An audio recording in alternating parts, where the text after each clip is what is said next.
Nesse vídeo vamos falar sobre os capítulos 10 a 12 de Jeremias. Uma coisa bem parecida com Isaías é a comparação de Deus com os ídolos. Ele fica furioso, com ciúme dos ídolos que o povo de Israel trocou ele, que é o verdadeiro Deus que criou os céus e a terra, e em lugar dele fica adorando ídolos. E ele fala fortemente, é ridículo isso aí. Por exemplo, no capítulo 10 aqui de nossa leitura, né? Aqui no versículo 10 diz: mas o Senhor é o verdadeiro Deus, Ele é o Deus vivo e o Rei eterno. Ao seu furor estremece a terra e as nações não podem suportar a sua indignação. Assim lhes direis: os deuses que não fizeram os céus e a terra, esses perecerão da terra e de debaixo dos céus. Ele fez a terra pelo seu poder, ele estabeleceu o mundo por sua sabedoria e com a sua inteligência estendeu os céus. Aí no versículo 15 ele fala: vaidades são obra de enganos, no tempo da sua visitação virão a perecer, os ídolos, né? Não é semelhante a esse aquele que é a porção de Jacó, porque ele é o que forma todas as coisas, e Israel é a tribo da sua herança, Senhor dos exércitos é o seu nome.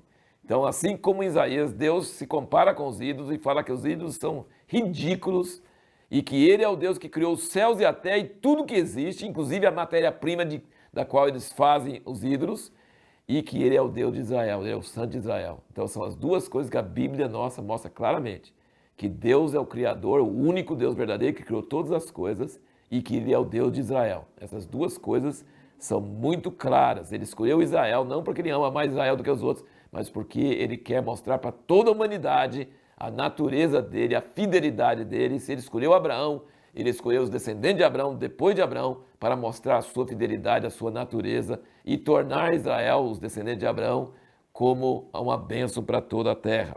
Hoje nós não temos esses ídolos de pedra e pau e madeira, mas as pessoas servem o dinheiro, servem o Deus Mamon, o Deus das cifras, os Deus dos shoppings, o Deus do materialismo, são coisas materiais também. Então nós temos outros ídolos que não criaram os céus e a terra e que ocupam o nosso tempo, nossa prioridade e que nos trazem segurança. Em vez de olhar para Deus, nós ficamos olhando para coisas, para quanto que nós temos na conta bancária, para segurança em pessoas, em médicos, em remédios, em profissionais, psicólogos. Nós confiamos em coisas visíveis. Então não é que nós estamos num mundo visível, nós precisamos dessas coisas, mas nós não podemos confiar mais nessas coisas do que em Deus. Nós precisamos entender que a moderna idolatria é diferente. E tem um versículo aqui, um versículo meio isolado aqui no Jeremias 10, versículo 23. Eu sei, ó Senhor, que não é do homem o seu caminho, nem é do homem que caminha o dirigir os seus passos. Olha que coisa. Então assim, nós planejamos, nós falamos, amanhã eu vou fazer isso, ano que vem eu vou fazer aquilo. Mas Jeremias diz: eu sei, Senhor, que não é do homem o seu caminho, nem é do homem que caminha ou dirigir os seus passos. A gente planeja, mas Deus é que determina o que vai acontecer. Não é a gente que consegue. A gente faz muitos planos, mas Deus é que determina as coisas que vão acontecer. No capítulo 11, versículo de 1 a 4, nós não vamos ler, mas se você ver mais uma vez, e no versículo 7 e 8, ele fala muito sobre Êxodo 19, quando ele primeiro chamou o povo de Israel lá no Monte Sinai, ele falou: se ouvirdes a minha voz, se atentamente ouvirdes a minha voz, sereis o meu povo e eu serei o vosso Deus. Então Jeremias se refere muito que, na verdade, é a cerimônia do casamento entre Deus e Israel. E a condição do casamento é: se ouvires atentamente a minha voz. E no livro todo de Jeremias ele diz que o povo não ouve. E ele mandou profetas insistindo, mas eles teimaram em não ouvir e seguiram a obstinação do seu próprio coração. E aí Deus fica como um amante ferido, como um marido que a esposa traiu. Ele fala duro e com muita raiva, mas ao mesmo tempo ele fica, ao mesmo tempo que ele fala com raiva, fala coisas muito absolutas. Eu nunca mais vou ficar bem com você, mas depois ele muda de ideia. Então assim, você percebe que Deus muda de humor por causa da raiva e por causa da emoção e por causa do ódio, do ciúme e por causa também do amor. Ele fala duro, mas ele fica mal, ele não fica bem. Então assim, e Jeremias também é a mesma coisa. Jeremias representa essa mesma coisa que Deus tem. No capítulo 11, versículo 11, ele diz: portanto, assim diz o Senhor, eis que estou trazendo sobre eles uma calamidade que não poderão escapar. Clamarão a mim, mas eu não os ouvirei. Clamarão a mim, mas eu não os ouvirei. Versículo 14. Tu, pois, não ore por esse povo, nem levante por eles clamor nem oração, porque não os ouvirei no tempo que eles clamarem a mim, por causa da sua calamidade. A partir do versículo 18 do capítulo 11, e aí continuando no 12, você percebe aqui uma coisa interessante, que Jeremias é igual a Neemias. Ele fica intercalando os sentimentos dele e ele fica reclamando com Deus e orando, e depois Deus fica respondendo para ele. É uma coisa assim. Então nós temos a palavra profética de Deus para Israel em Jeremias, mas nós temos também Jeremias falando, chorando, reclamando, né? Ele fala assim bastante coisa, depois Deus responde para ele.